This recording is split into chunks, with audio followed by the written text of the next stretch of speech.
دریائے دجلہ کے کنارے ایک علاقہ جس کا نام تکریت ہے۔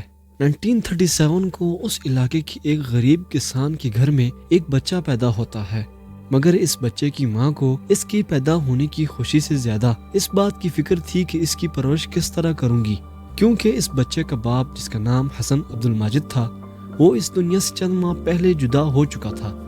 ماں اپنے کچے مکان میں اسی فکر میں تھی کہ بچے کے ماموں اور چچا نے اسے دلاسا دیا اور کہا، مانا کہ ہم غریب ہیں اور گزر بسر آسانی سے نہیں ہوتی، مگر تم نے فکر نہیں کرنی، ہم جس طرح بھی ہو سکے اس بچے کی پرورش کریں گے۔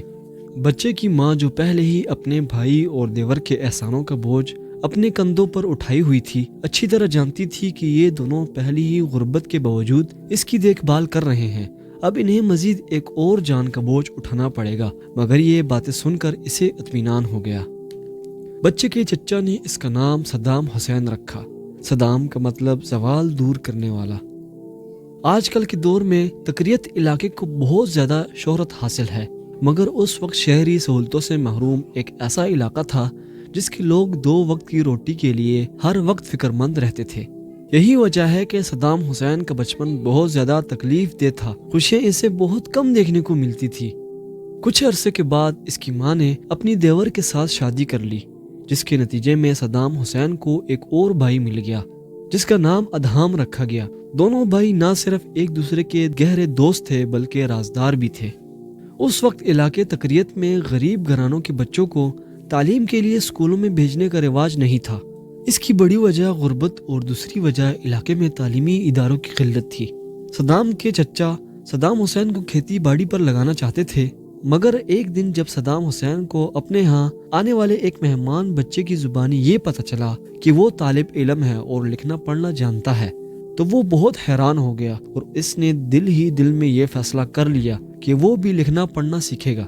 ایک دن اس نے اپنی خواہش کا اظہار اپنی والدہ سے کیا تو انہوں نے غربت کی وجہ سے باز رکھنے کی کوشش کی، مگر صدام نے شاید تعلیم حاصل کرنے کا حتمی فیصلہ کر لیا تھا، اور پھر ایک رات وہ خاموشی کے ساتھ کپڑوں کے چند جوڑے لے کر اپنے ماموں کے گھر چلا گیا اور ماموں سے اپنی خواہش کا اظہار کیا تو انہوں نے اس کی یہ لگن دیکھ کر ایک اسکول میں داخل کرا دیا۔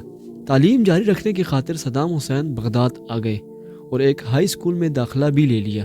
ان دنوں بین الاقوامی سطح پر سیاسی حالات بہت زیادہ بدل رہے تھے۔ برطانیہ اور فرانس کے ٹوٹنے سے عرب ممالک میں بھی آزادی کی تحریکیں چل رہی تھی، اور یہ ماحول ہر عقل مند شخص کو متاثر کر رہا تھا۔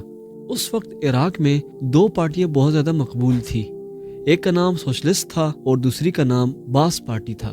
ان دونوں پارٹیوں میں سے سوشلسٹ پارٹی کی حکومت تھی جس کا حکمران عبدالکریم قاسم تھا۔ صدام حسین نے باس پارٹی میں شمولیت اختیار کی اور دیکھتے ہی دیکھتے بہت زیادہ مقبول ہو گئے۔ اس دوران حکمران عبدالکریم قاسم کے قریبی دوست سعدون ناصری کا علاقہ تکریت میں قتل ہو گیا۔ حکمران پارٹی نے اس قتل کا ذمہ دار صدام حسین کو قرار دے کر گرفتار کر لیا۔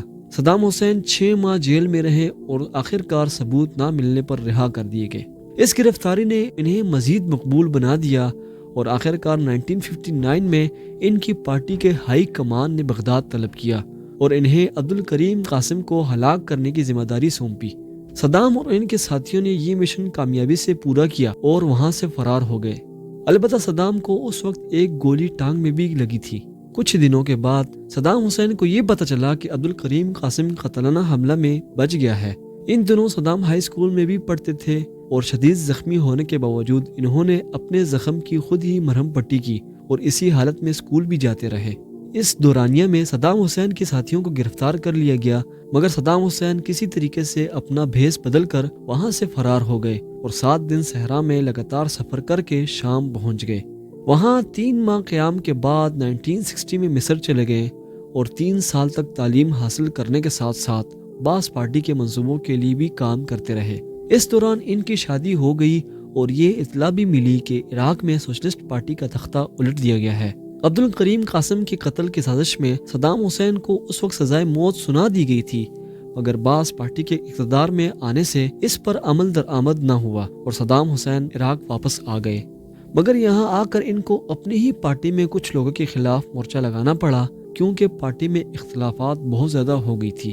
صدام حسین اپنے مخالف عبدالسلام عارف کے قتل کی سازش تیار کی، مگر یہ سازش پکڑی گئی۔ جس کے بعد انہیں چھپنا پڑا، لیکن کچھ ہی دنوں بعد صدام حسین گرفتار ہو گئے اور 7 دن تک ان پر لگاتار تشدد کر کے انہیں آخرکار جیل میں بھیج دیا گیا۔ ان کی گرفتاری کے خلاف ملک بھر میں مظاہرے شروع ہو گئے، مگر حکومت کو کوئی فرق نہیں پڑا، بلکہ ان کی بیوی اور بچوں کو کرائے کے مکان سے باہر نکلوا کر سڑک پر پھینکوا دیا۔ آخرکار جب ایک دن انہیں عدالت لے جایا جا رہا تھا تو وہ ایک پلان کے تحت وہاں سے فرار ہونے میں کامیاب ہو گئے، جس کے بعد انہوں نے اپنی پارٹی کے ہم خیال لوگوں کے ساتھ مل کر انقلاب کے لیے راستہ ہموار کرنا شروع کر دیا، اور پھر اپنے تدبر اور فراست کی بنا پر آخرکار جولائی 1968 میں حکمران بن گئے، جس کے بعد صدام حسین نے 24 سال تک حکومت کی۔ اس دوران ان کے خلاف بھی سازش ہوتی رہی، مگر انہوں نے ان سازشوں کو سختی سے کچل دیا۔